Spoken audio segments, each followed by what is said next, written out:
विकास sir, आपका इस studio में स्वागत है, टीआरएस में आपका स्वागत है। बहुत बहुत धन्यवाद। बहुत अच्छा लग रहा है आपके सामने बस बैठकर। मुझे भी तो अच्छा लग रहा है।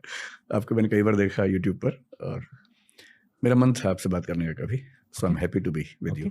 Thank you sir. ये मुझे एक तोहफा मिला था एक टिबेटन मंक से। जी ये एक बेल है और इसके साथ एक वज्र दिया। जी। इस बेल का मतलब उन्होंने कहा, इस हाँ। बेल का मतलब है विजडम, ओके। यानी कि नॉलेज, यानी कि Saraswati. I think experience knowledge को हम विजडम कहते हैं। हाँ। और इस वज्र का मतलब है कंपैशन, यानी कि दूसरों के जज्बातों को जानना। और ये बेल मैं बहुत कम उठाता हूँ इस पॉडकास्ट में, पर आज उठाऊंगा इस पॉडकास्ट के स्टार्ट में। Thank you When wisdom meets compassion.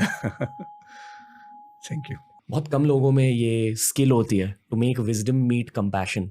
दूसरों के दिलों को भी जानना और दूसरों को चीज़ें सिखाना भी एक्सपीरियंस के थ्रू।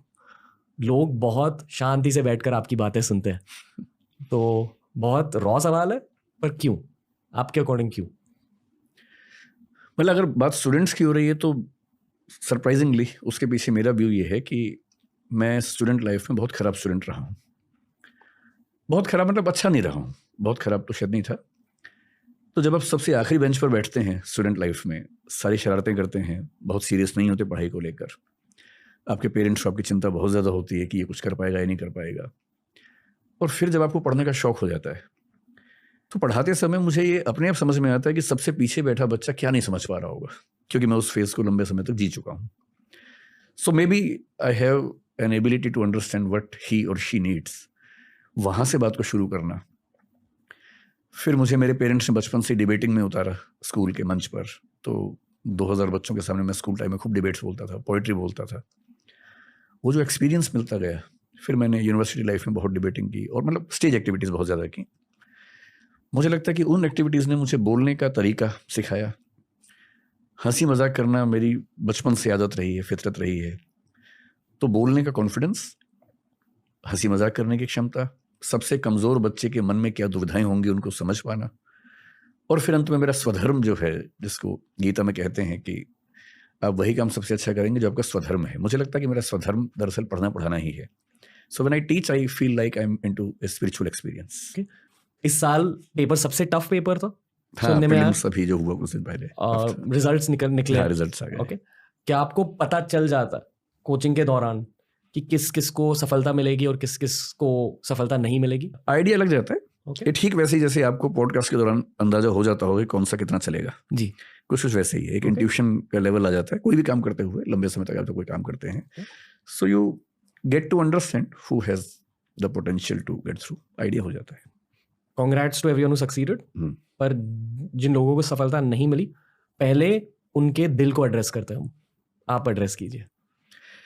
इस बार का जो प्रीलिम्स का पेपर था 2023 वाला, वो अब तक का सबसे मुश्किल पेपर हम कह सकते हैं। मतलब 20-25 साल से मैं देख रहा हूँ प्रीलिम्स, वो सबसे मुश्किल पेपर था।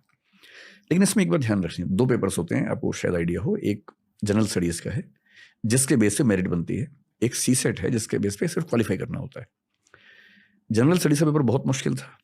थोड़ा सा इस बार कंसेप्चुअल की जगह उन्होंने फैक्चुअल एलिमेंट ज़्यादा डाल दिया था, और उसमें चिंता की बात इसलिए नहीं होती कि जनरल स्टडीज़ में देखिए, जैसे 10 लाख लोग फॉर्म भरते हैं, 6 लाख लोग एग्जाम देते हैं, लगभग 5-6 लाख लोग 12 से 15,000 के बीच में प्रीलिम्स क्वालिफाई करते हैं।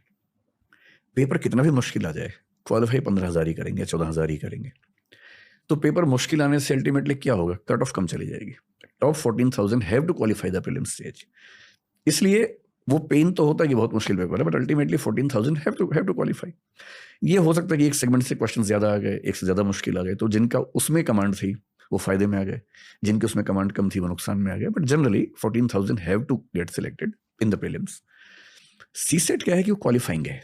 We have to score 1/3 33% marks in their paper. उससे मैथ्स आता है, रीजनिंग है और कॉम्प्रिहेंशन है। यूपीएससी पिछले 3-4 साल से मैथमेटिक्स का पोर्शन ना केवल बढ़ा रही है, जो कि ठीक है, लेकिन वो एक अनुपात होना चाहिए ना। पहले क्या था कि 80 क्वेश्चंस में से लगभग 1/3 होते थे comprehension, reasoning, maths. So even if a student is not very good in maths, he or she can manage with the help of reasoning and comprehension because 27 questions are to be corrected.